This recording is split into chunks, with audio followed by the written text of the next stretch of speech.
Hello, everybody. Welcome into GSMC's Down by Contact Sports Podcast. I am your host, Jeremy Lapidus. Today is Friday, February 14th, or Valentine's Day for everybody around the world. I hope everybody's having a great one. We have a lot to get to as we get into our Friday episode, the last one of the week, heading into a pretty big sports weekend. In this show, we're going to go over a couple of potential stuff for the franchise tags going around the NFL as the deadline to open begins in just a few days. Some questions around some quarterbacks, including Brock Purdy, some more offseason stuff with the NFL and the Washington Commanders, as well as MLB previews and previewing the NBA All-Star Game. But before we get into any of that, remember, if you would like to be an even bigger part of the show than you already are, all you need to do is go to gsmcpodcast.net.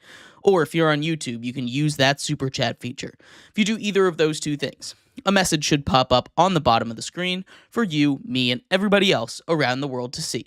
If you do have a burning question about sports, anything at all that you would like to ask, go ahead and throw that in the comments. Throw it in the chat. I will get to it as soon as I possibly can. I appreciate everybody so much for sticking around, talking some sports with me here on a beautiful Friday, February 14th.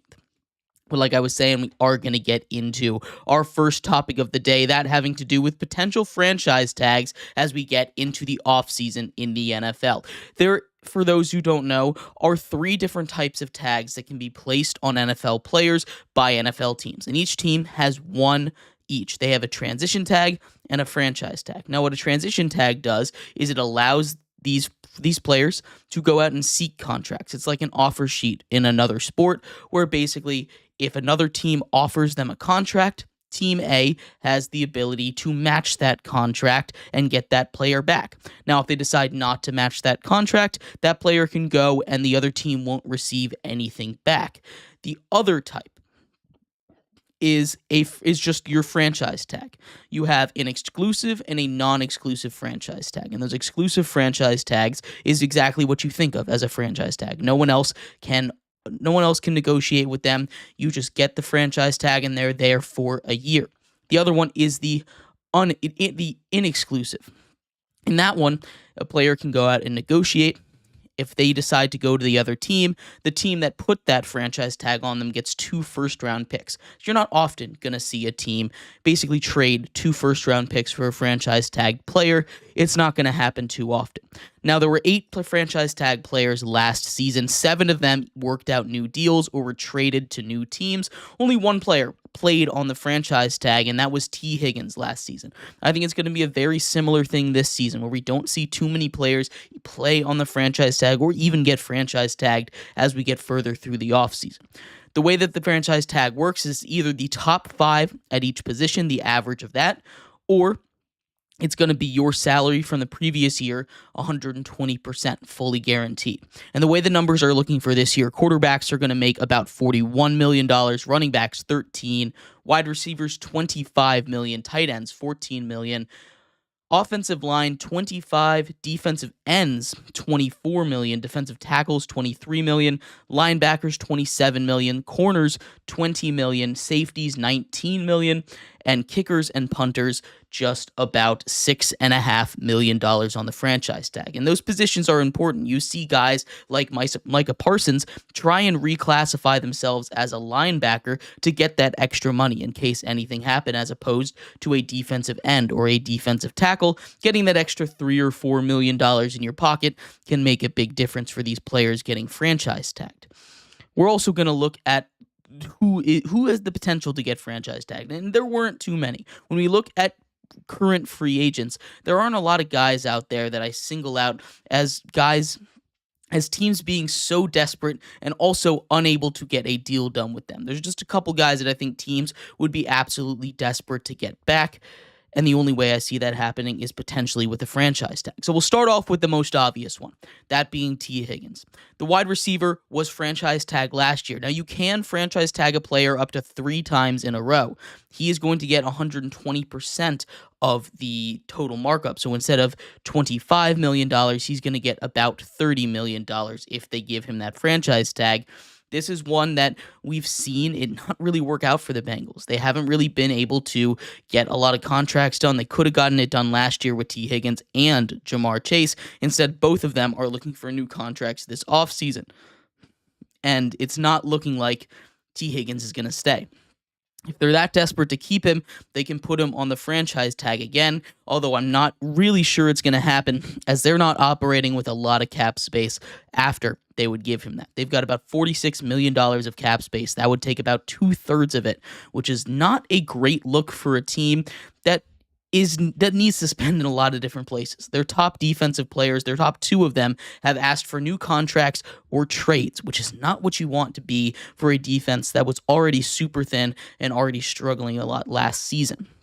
T. Higgins, I don't know if he's going to get franchise tagged, but he is one of those better candidates for the franchise tag.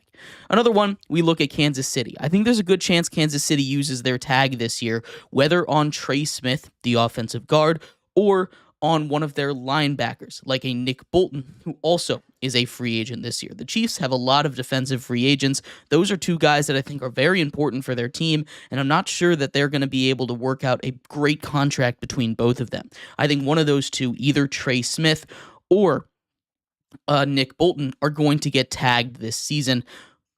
I'm not sure how it goes. Last time the Chiefs tagged L'Jarius Sneed, he didn't want to play under the tag, so they traded him away. That's just a way for them to get a couple assets back for it. So that's something that could happen as well. We're looking more at, some teams that could afford that franchise tag, and a team that I think would be really interested in keeping their guy, especially if they can't get a deal done, which I don't expect to happen. I expect the Eagles to be able to get a deal done. But Zach Bond, the all-pro first-team all-pro linebacker who was on a one-year deal, just had an interception in the Super Bowl in a game where they absolutely dominated against Patrick Mahomes and the Kansas City Chiefs. He's a guy that the Eagles kind of have to sign.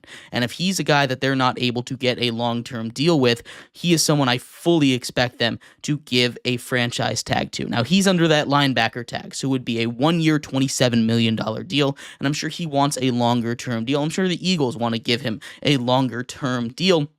But if they can't get it done, Zach Bond, I think, is my favorite to go out and get that franchise tag. And the last one that I put out there is the Minnesota Vikings. They're a team that I could see using their franchise tag as well, whether that be on Sam Darnold, who it doesn't seem like they're going to bring back, but maybe they're interested in having Sam Darnold back on the team. $40 million for 1 year is a lot. That's about how much they're going to pay him in free agency anyway, so I don't really see the use of giving him that franchise tag unless they really, really want him back, although I do think there's a couple other options for them out there as they get further into the offseason.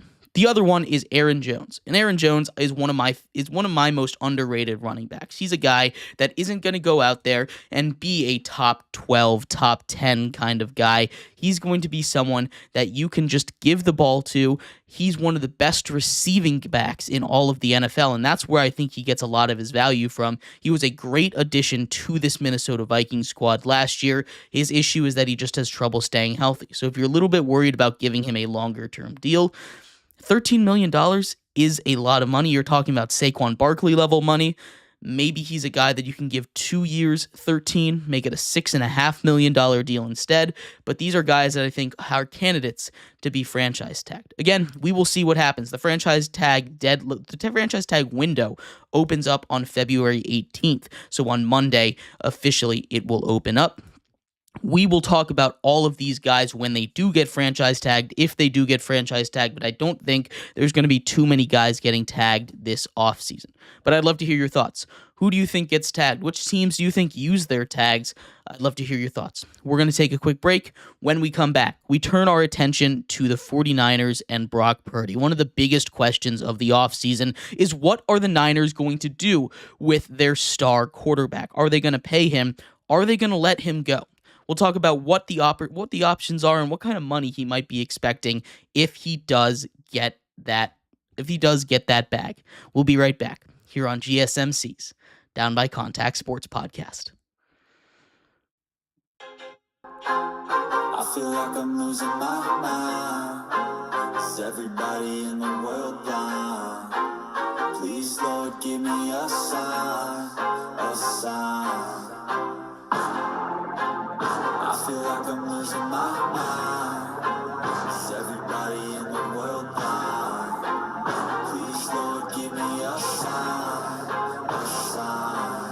wanna be the greatest. Everybody on their fake shit. I look around and feel like everybody is the fakest. I make this every day and I'm impatient, hoping one day I blow up from the basement. Statement, the top is so vacant. I don't hear shit that I think is amazing. Waiting for my day when I'm playing sold out shows for 1,000 faces. Hey, give me that crown, get in my way and to be put down. It ain't replace all this my town. If I want that shit, then I'll get it right now. I'm losing it, the noose it fits. I'm losing shit, a stupid myth. You choose to live or choose to dip. You choose to fight or lose your grip and lose a gift. Oh, I feel like I'm losing my mind. Is everybody in the world blind? Please, Lord, give me a sign, a sign. I feel like I'm losing my mind. Is everybody in the world blind?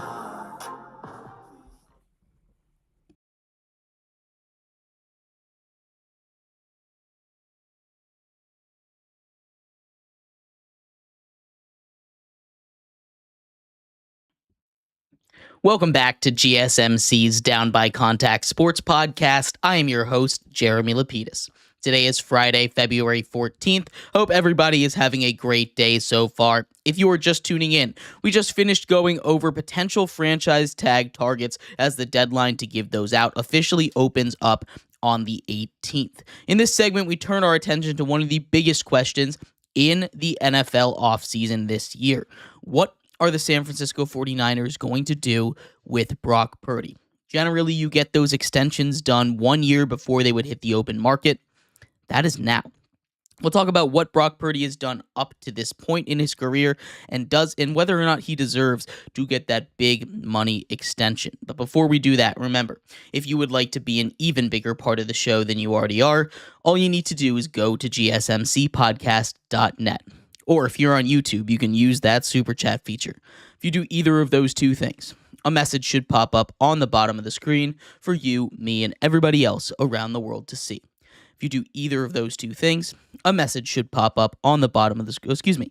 If you have a burning question about sports, anything at all that you would like to ask, go ahead and throw that in the comments. Throw it in the chat. I will get to it as soon as I possibly can. I appreciate everybody so much for sticking around, talking some sports with me here on a beautiful Valentine's Day. But like I was saying, we are going to get into a little bit of talk about Brock Purdy. Brock Purdy is one of the more controversial names when it comes to quarterback situations because Brock Purdy has done nothing in general but be successful in his career. Even in a down year this year, if you look at the numbers, especially if you look at the quarterback rating, he is above a lot of big names. He had a better quarterback rating this season at 96.1 than a guy like Patrick Mahomes, who had a down season, who had better quarterback rating than Geno Smith, had a better quarterback rating than Kyler Murray, had a better quarterback rating than Matthew Stafford, right? These are some pretty big names, some quarterbacks that had pretty okay solid seasons, pretty good seasons, that Brock Purdy is better than, at least when you look at that one stat.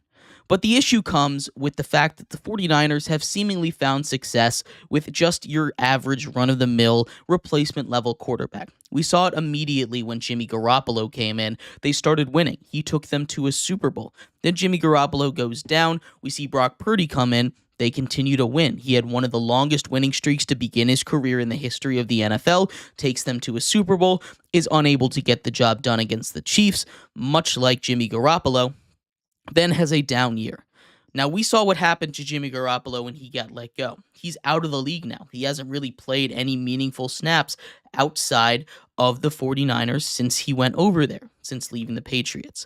This is a very crucial question because right now, the 49ers have had the luxury of paying the cheapest starting quarterback in the NFL. He got the lowest slot money. He was Mr. Irrelevant, the final draft pick in the NFL draft when he went.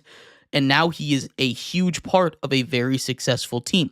Let's go through his numbers. He started out starting in 2022. In those 9 games in 2022, he had a completion percentage of 67.1% for 1,374 yards, 13 touchdowns to 4 interceptions for a quarterback rating of 107.3. That's pretty good. In 2023, last year, he had an excellent year, a year that some people were even putting him in MVP conversations down the stretch.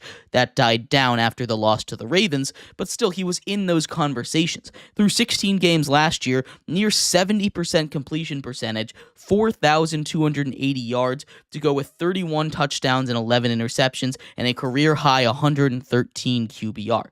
That's one of the best QBRs of all time. Lamar Jackson had a QBR of 119 this season, would put him in the elite company of top 3 in the history of the NFL. His numbers last season were up there, so there were talks. How much money is he worth? Then he kind of came back down to earth a little bit. 65% completions for 3,864 yards over 15 games. 20 touchdowns to 12 interceptions is not the best ratio with a 96.1 QBR.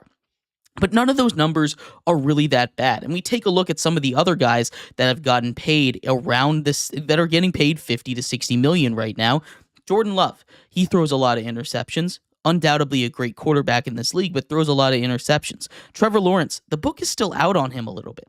Tua Tagovailoa, he is injured, a little bit unreliable, and again, the book is kind of still out on him just a bit.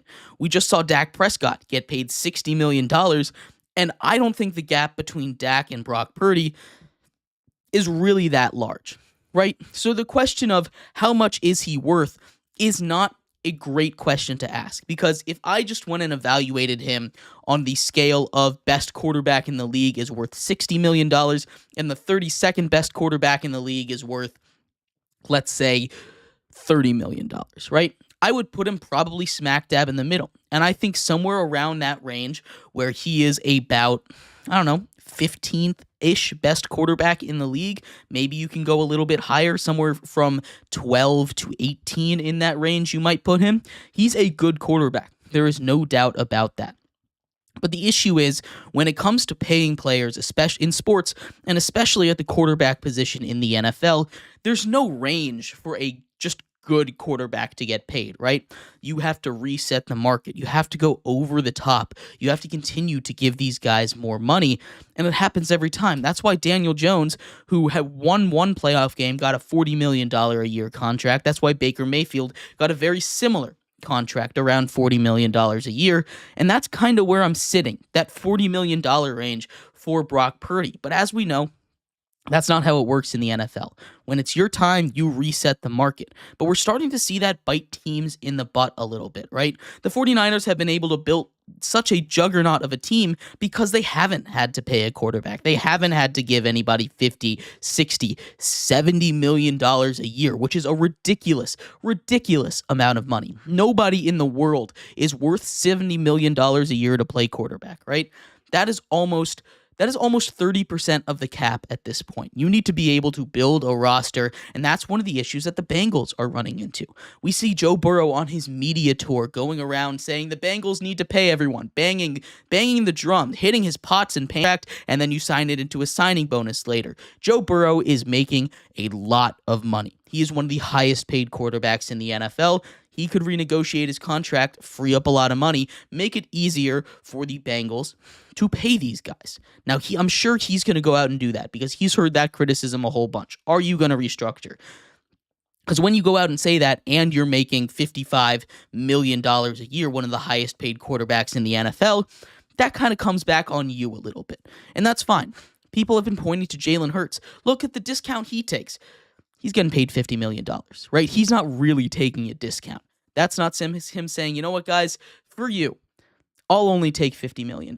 The reason it looks like a discount now is because when he signed it, $50 million was at the top of the market. Now it's $10 million below market. So this is going to happen. This is the thing about signing free agents where you always want to sign them early. You always want to sign these free agents ahead of time so that it gets cheaper and cheaper and easier to swallow as the time goes on. The thing with Brock Purdy is the contract right now is not going to be easy to swallow. If we could actually evaluate him, the range that I think would be really good for him is somewhere between the $40 to $50 million range. Maybe even up to 55 if you wanted to throw him in with company like Jared Goff, like Trevor Lawrence, like Tua Tagovailoa, like Jordan Love, that are in that 50 to 55 range, right? And that's fine. that's fine with me, I guess. But when we're having conversations about giving him $60 to $70 million, making him the highest paid quarterback in the NFL, I think that's a right that should be reserved for those top tier elite quarterbacks, right? This is why teams are struggling to win. And I'm not saying players don't deserve their money.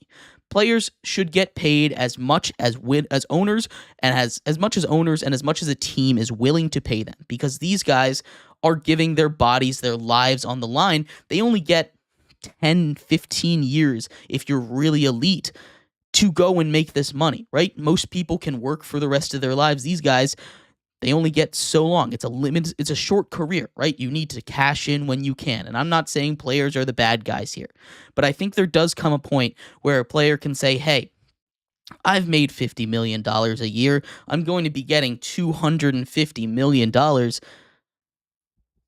We can let some of that extra money go to the rest of the team. And I think that's something the 49ers need to figure out with Brock Purdy. He deserves some money. I would pay him, like I said, 45 is the number that I feel really comfortable giving him. I would go up to 50, 55. You're pushing my buttons, but I would do it. 60, absolutely not, right? I think that's the kind of contract he's getting, 45 to 55, and that is fine. But there does come a point where we need to have the discussion of, is it really worth resetting the market year after year after year after year to give these guys that massive bag, that massive contract, and leave the rest of the team in a decline? That's why Tom Brady and the Patriots were able to dominate for 20 years. He took a little bit of a pay cut, albeit a small pay cut, still a pay cut, right? That's one of those things that was really impressive about Tom Brady and his dynasty. He made his money. He's a very rich man. He bought into an NFL franchise. That's not easy money to do, right? He made his money. But the ability to just say, you know what, I'm going to take a step back. I'm going to take a $5 million pay cut so we can go get a defense, so we can go get weapons for myself, is really impressive. And I think that's something that some quarterbacks, if they want to win a Super Bowl, if they want to win, should start thinking about. Brock Purdy should get paid. How much? Not market resetting. But I'd love to hear your thoughts. How much would you pay Brock Purdy? How much do you think he will get paid? I'd love to hear it. We're going to take a quick break. When we come back, we turn our attention over to some more offseason recaps or offseason previews in the NFL. The Washington Commanders are up next as we continue our tour around the NFC East. They just had one of their best seasons in franchise history behind a rookie quarterback. We'll talk about what they have to do this offseason to get back to where they were and maybe even further. We'll be right back here on GSMC's Down by Contact Sports Podcast. Looking for your daily fix of sports talk without having to pay for it? GSMC Sports Network is available on YouTube. Just search GSMC Sports Network. Get your fix of daily sports talk shows on YouTube. Absolutely free. NFL, college football, NBA, MLB, MMA, UFC, fantasy football, and so much more. GSMC Sports Network has shows running all day long, with new sports shows starting every 2 hours. Just like on your favorite cable sports channel, except GSMC Sports Network is absolutely free.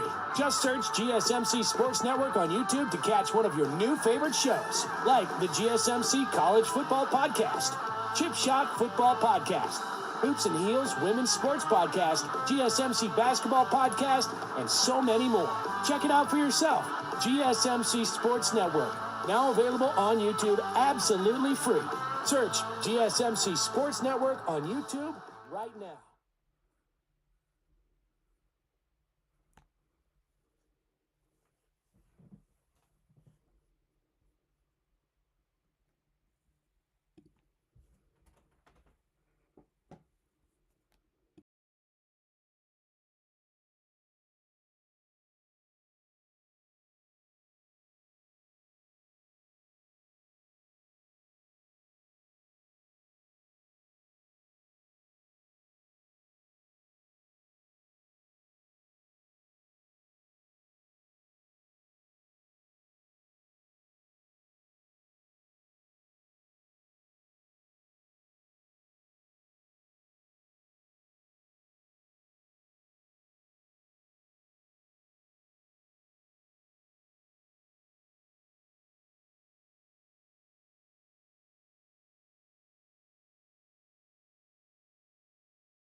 Welcome back to GSMC's Down by Contact Sports Podcast. I am your host, Jeremy Lapidus. Today is Valentine's Day. If you're just tuning in, we just finished going over the Brock Purdy question. It's one of the more intriguing storylines of the NFL offseason. You have a guy that is not an elite quarterback, right? He's not a guy that's going to go out there, and he's not going to have, these elite seasons. There's no doubt about it. But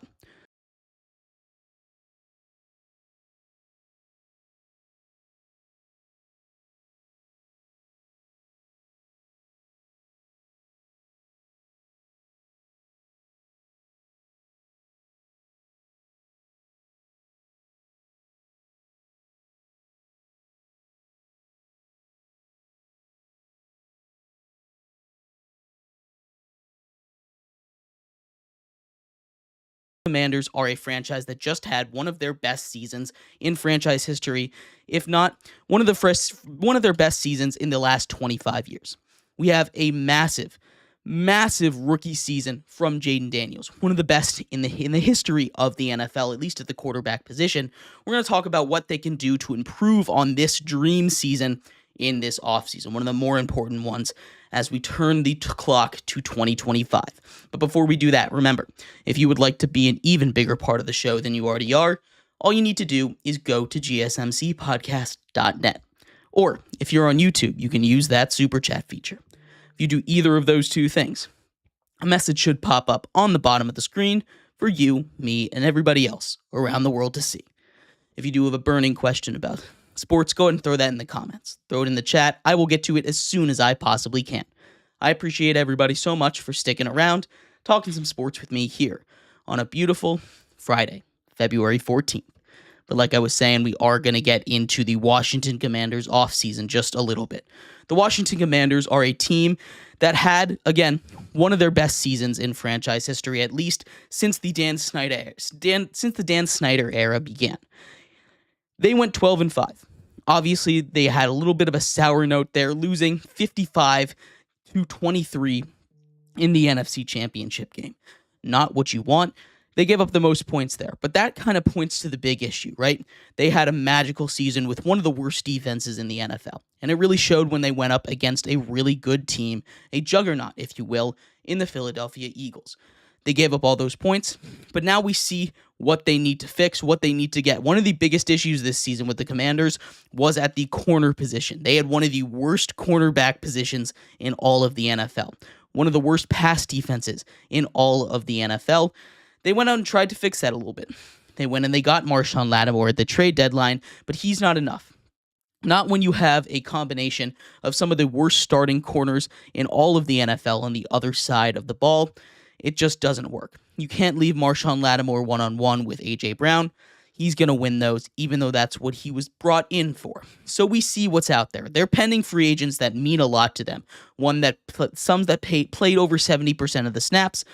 Jeremy Chin, a hard-hitting safety. I love Jeremy Chin. This is someone that I think is really important for them to bring back. He's not going to be a ball hawk, but what he's able to do is he's able to play the run really good. He was one of the reasons why, despite one of the worst run defenses in the NFL, they were able to stay consistent. He was able to help, and he was able to shut down a little bit of that running game when it came down to it. You also have Bobby Wagner, who has lost his step a little bit, but he's someone that I think is really important, especially for a young team, to have a Super Bowl champion, a guy that can lead a locker room, and a guy that can be very, very impactful as far as leadership goes in the defensive side of the ball. Then you have Zach Ertz, another one of those leadership guys. He had a huge season, a resurgent season, first one since leaving Philadelphia. I think they have to bring him back. Those three guys I think are important. It's not the end of the world if you lose any of them, and they have a very young team. So there aren't a lot of guys that I think are really at risk of losing, and they have a lot of cap space. That's one of the things. This team made it to the NFC Championship game with a rookie quarterback on a rookie contract, and they have the third most cap space in the NFL. They have $75 million to play with this season, and they are in on just about everyone. One of the big things that I think would be huge for them is the fact that they can go and trade for Myles Garrett. If they can trade for Myles Garrett, first of all, that immediately helps shore up the pass rush, right? If you can get a defensive end, a guy that rushes the quarterback, and especially the best defensive player in the NFL in Myles Garrett, that will immediately make this team leagues better against the run and especially against the pass. That should be goal number one. Throw everything you can, everything that they could possibly want at Myles Garrett. Make him a Washington Commander. If he is not a Washington Commander at the end of this offseason, they have probably failed. You're not going to get an opportunity like this to build on a team, to get a guy that can be as impactful on a team as anybody else anywhere else in the draft, unless you can find a guy as good as Myles Garrett in the draft. You can't. They don't exist.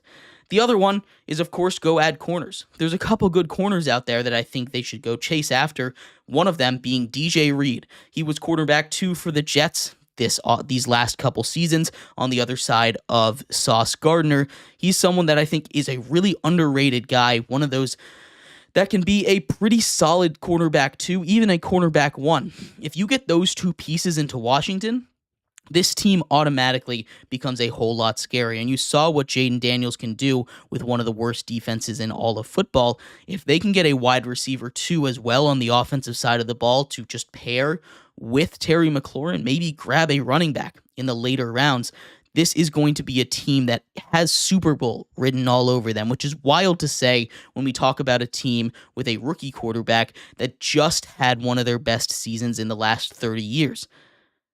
But this is a team that isn't too far away from taking an even bigger step up. There are guys out there in the market.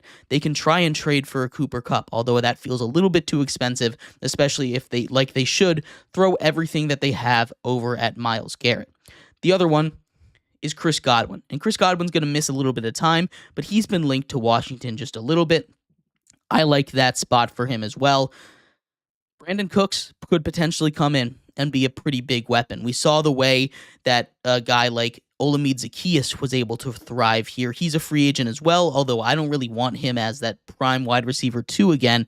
Maybe if they can get a cheap enough trade for Deebo Samuel, they can bring him in. His ability to get the ball, and especially quickly off of the line, behind the line of scrimmage, would fit really good in Cliff Kingsbury's system, where it's a quick throw or a deep throw kind of action. I think that would be really good as well. There's a lot for them to do. Overall, this Commanders rebuild is not going to be, or I guess reload, isn't going to be that hard, right?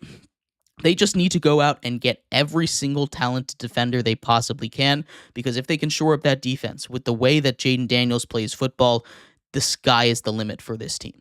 But let me know what your thoughts are. What are the top free agents for this team to get?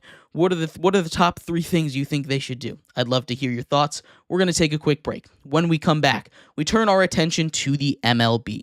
The Padres and the Dodgers have been covered in our MLB preview show. We continue our journey around the NL West, this time hitting Arizona and the Diamondbacks. We'll be right back here on GSMC's Down by Contact Sports Podcast.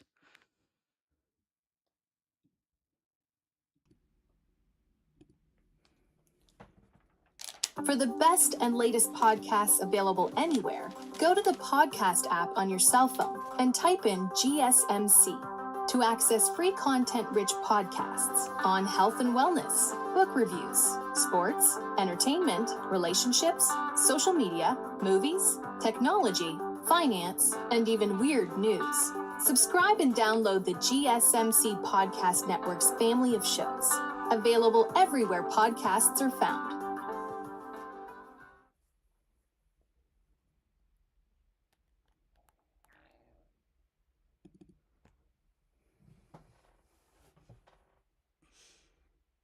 For the best and latest podcasts available anywhere, go to the podcast app on your cell phone and type in GSMC to access free content-rich podcasts on health and wellness, book reviews, sports, entertainment, relationships, social media, movies, technology, finance, and even weird news.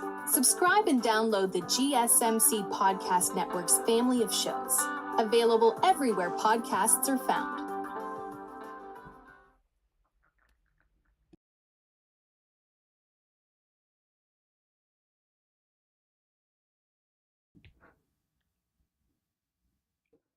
Welcome back to GSMC's Down by Contact Sports Podcast. I'm your host, Jeremy Lapidus. Today is Valentine's Day. If you were just tuning in, we just finished going over the Washington Commanders and what their dream offseason might look like. In this segment, we turn our attention to the MLB. Our season previews continue. We've hit 2 teams in the NL West. We're going to continue our roll around that division, hitting the Arizona Diamondbacks here in this segment. But before we do, remember, if you would like to be an even bigger part of the show than you already are, all you need to do is go to gsmcpodcast.net. Or if you're on YouTube, you can use that super chat feature. If you do either of those 2 things, a message should pop up on the bottom of the screen for you, me, and everybody else around the world to see. If you do have a burning question about sports, anything at all that you would like to ask, go ahead and throw that in the comments. Throw it in the chat. I will get to them as soon as I possibly can. I appreciate everybody so much for sticking around, talking some sports with me here on a beautiful Friday, February 14th. But like I was saying, we are going to get into some baseball talk here as we preview the MLB season. Again, pitchers and catchers have reported it is officially baseball season now. We're continuing our jaunt around the NL West. This time, stopping in Arizona, taking a look at the Diamondbacks. This is a Diamondbacks team that 2 years ago were runner-ups in the World Series, losing to the Texas Rangers. Both them and the Texas Rangers ended up missing the playoffs last season.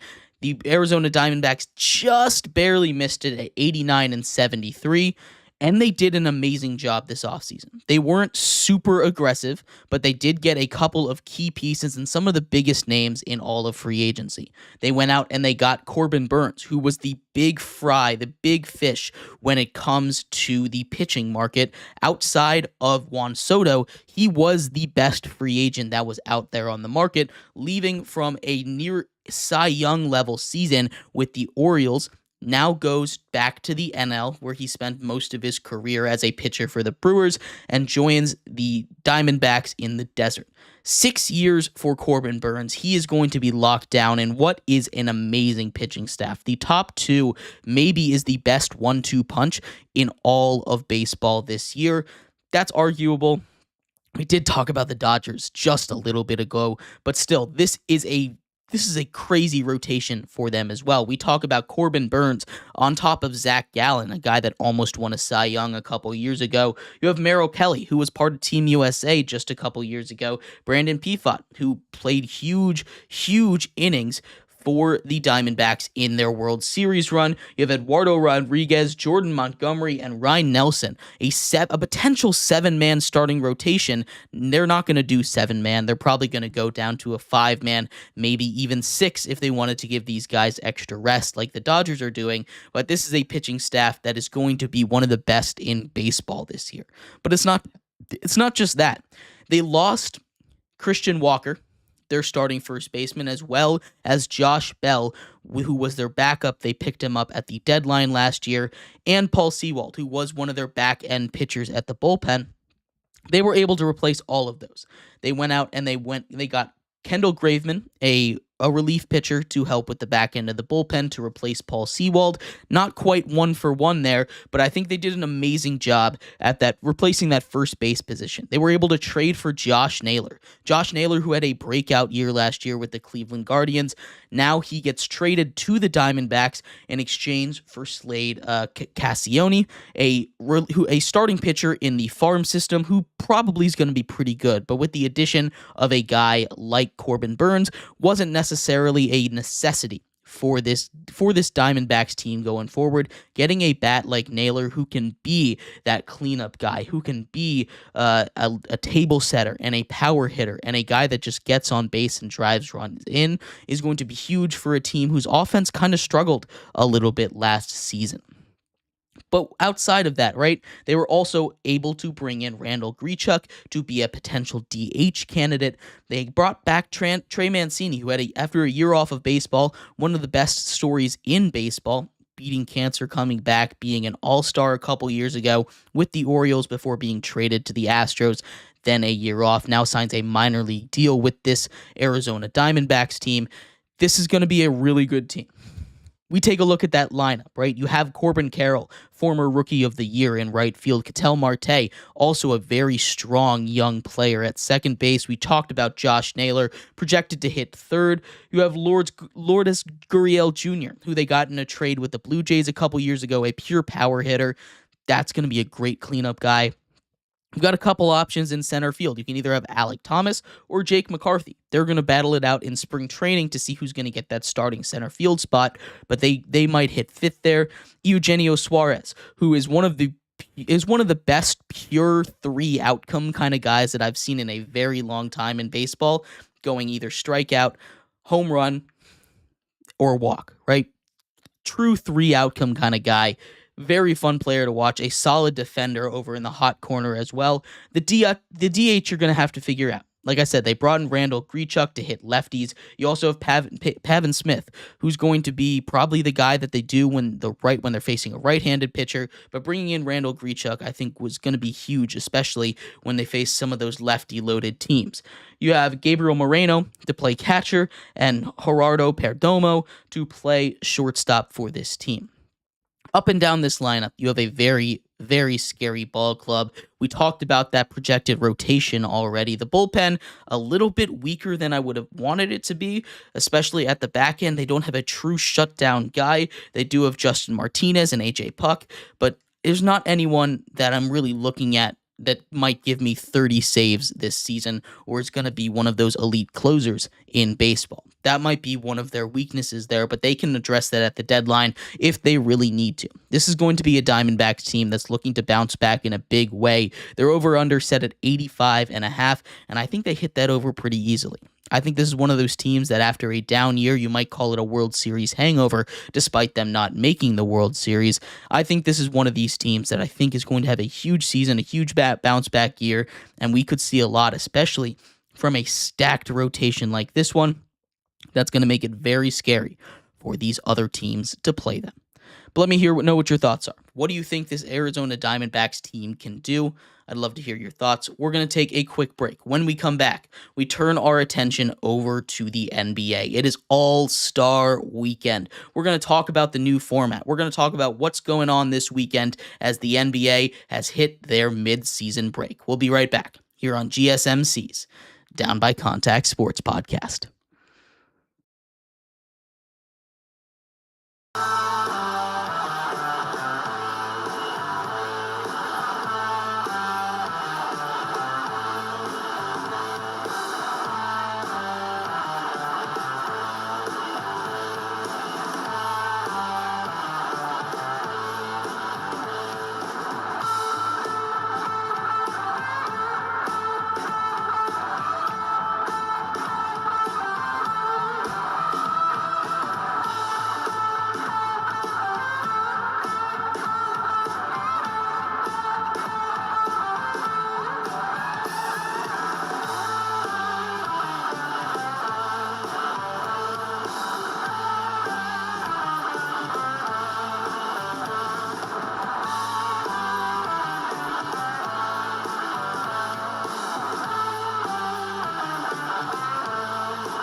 Welcome back to GSMC's Down by Contact Sports Podcast. I am your host, Jeremy Lapidus. Today is Friday, February 14th, Valentine's Day for all of you guys. If you are just tuning in, we just finished talking about the season preview for the Arizona Diamondbacks. In this segment, we turn our attention to the NBA All-Star Game. It is All-Star Weekend. The festivities have already begun. The All-Star Celebrity Game is currently going on. Not a big deal, but as the NBA has tried to continue to make the All-Star Game entertaining, they've continued to add new formats, and this year is no different. A brand new format, a best-of-3 kind of series with 4 different teams, a mini playoff. We're going to talk about what that might look like, if it might work, and everything else going on in All-Star Weekend in the NBA, but before we do, Remember, if you would like to be an even bigger part of the show than you already are, all you need to do is go to gsmcpodcast.net. Or if you're on YouTube, you can use that super chat feature. If you do either of those two things, a message should pop up on the bottom of the screen for you, me, and everybody else around the world to see. If you do have a burning question about sports, go ahead and throw that in the comments. Throw it in the chat. I will get to it as soon as I possibly can. I appreciate everybody so much for sticking around, talking some sports with me here on a beautiful Friday, February 14th. But like I was saying, we are going to get into the fifth and final segment of our show today, that having to do with the NBA All-Star Game. A brand new format has come out, and they did a whole show drafting teams, but I'm sure they were told how to draft these teams because it very clearly, and they named them as such, did a global stars versus the versus the OGs of the NBA and the young up-and-coming stars were the three teams drafted. Now, it is a playoff, so there will be 4 teams. There is the Rising Stars game that's played every year, and this time it's going to mean a little bit more. The winner of the Rising Stars game will be able to join the NBA tournament, the NBA All-Star tournament here, and that I'm super excited for. You get to see the global stars take on the up-and-coming All-Stars, and then you get to see the old guys, the OGs of the NBA, take on the rising stars in this one. I'm really excited for this format. This is going to be an interesting one because it's just going to be a quick game, first to 40. That can take 15 minutes. I don't know if there's going to be a clock. There's not going to be a clock on this. It's just first to 40, kind of like pickup, and I'm very excited to see how these players play. When a new format has come in, especially these younger guys, the rising stars, I think are going to try their best. They're going to go out and prove something. Those older guys, they don't want to get beaten by those rising stars. That's just not a look they want. So I think we might be able to get something, especially in that one semifinal game. Not sure how it's going to go when it's an all-star team versus an all-star team. I don't really think they're going to really be able to change how much effort these teams put in. But if the rising stars end up going on some kind of run, we could get some really interesting actions. Outside of those all-star games, we get a couple of storylines. Damian Lillard on the three-point contest, he's going for a three-peat here. Very exciting to see. Again, it's a three-point contest. There's not a lot going on that can pique interest in the NBA All-Star Game, but that's something to keep an eye on as well. The dunk contest this year is going to have fan voting, and I think that's going to be really cool. There's been some issues in the past with the way that people score the dunk contest. Going to be, again, like there's not changing too much of the NBA All-Star Game, but I think it's going to be some of these changes I think are going to be good for the future of the sport. And the last one, a little bit of controversy, as they canceled the Steph versus Sabrina Ionescu three-point contest. That was the highlight of last year's All-Star Game. That was a huge part of it. They couldn't get Caitlin Clark to come in, which I think would be really cool to see. They said they couldn't one-up it, so they're going to take it out this year, which I'm a little bit disappointed by, but maybe they can bring that back in the next couple seasons if Caitlin Clark decides that she will be a part of it. But before we end our show here, right, Anthony did have a couple of questions here that when we were talking about Brock Purdy earlier, he brought up something about Brock Purdy. We talked about him and whether or not he was going to be worth the contract. Anthony said that the 49ers are having a little bit of hesitation because they're not sure about how he's going to compare, how he's going to elevate this team, kind of like what's happening with the Dolphins and Tua. There's some limitations on Brock Purdy, and I think that's really the hesitation. We talked a little bit about about where the tier of quarterback he's in, right? And I think him and Tua are in a very similar tier, somewhere between that 12 and 18 range of quarterbacks, not going to be in that top tier, not going to be in the top 10. Maybe you can make an argument for the top 10, but that's why it gets hard to pay quarterbacks because, the average starting quarterback these days is making $35-40 million. You don't necessarily want to say, at least in a vacuum, that Brock Purdy is really worth that much money, right? But with the way that quarterbacks go, with the way that we see the quarterback market changing, and especially in the NFL where you have to consistently one-up each other when you're up for a contract, that way the money keeps growing. we sort of saw a little bit of stagnation at the quarterback market. Teams weren't willing to go above 55. It was 50, 52, 53, 55, 55, 55, and then the Cowboys broke it and went to 60. That, I think, is a really interesting trend. I think teams are starting to hit that upper limit of what they're willing to pay quarterbacks, and I think this Brock Purdy quarterback conversation is going to be a huge part of the future when it comes to what's going to happen in as far as paying quarterbacks in the future. If the 49ers say, screw it, we're going to pay him $65-70 million, that's going to completely blow the lid off of everything. And that's when I think we start to get these conversations of a different quarterback pool when it comes to breaking up the salary cap, right? We've had that proposed before.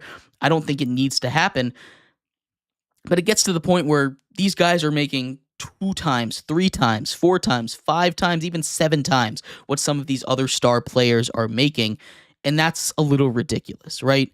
I think we're going to start to see, like I said, a little bit of trepidation when it comes to paying these quarterbacks these super high amounts of money. As the salary cap continues to grow up, we're going to see higher numbers, but I think what we need to look at is the percentage of the cap. Right now, quarterbacks sitting at about 25% of the cap, owners are comfortable with paying. Once you get up to 27, 20, 28, 30% of the cap, that's when these teams are saying, I don't know if it's really worth paying you. So I think that's going to be the number to pay attention to, the percentage of the cap that it's taking up. Because like I said, the NFL is like exponentially growing. They're going to continue to raise the cap. Eventually, we're going to get $70 million contracts. But at that point, it'll probably be when the cap is at $280 million as opposed to when it's at $250. Yeah. Yes, Anthony. I think that's exactly what they're going to do. They're probably going to do a rookie weight scale if the 49ers really blow the lid off this thing. If, again, they're a little bit more cautious and keep it, and they don't reset the market, keep it at 55-60, I don't think so. But that is something that I think is a real possibility when it comes to the future of the NFL and the way that contracts are handed out, especially with quarterbacks. But thank you, everybody, so much for tuning into today's episode of GSMC's Down by Contact Sports Podcast. I've been your host, Jeremy Lapidus. Happy Valentine's Day. I hope everybody has a great weekend. Go spend some time with your loved ones. I will be back on Monday in a new location, new background, and I can't wait to see you all then. You all have a good one. Bye-bye.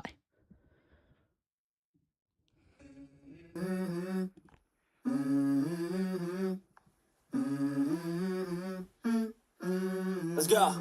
I wake up to a little bit of drool on my pillow, feel like it's gonna be a bad day. Yeah, I'm tired of shit, and the coffee ain't hit.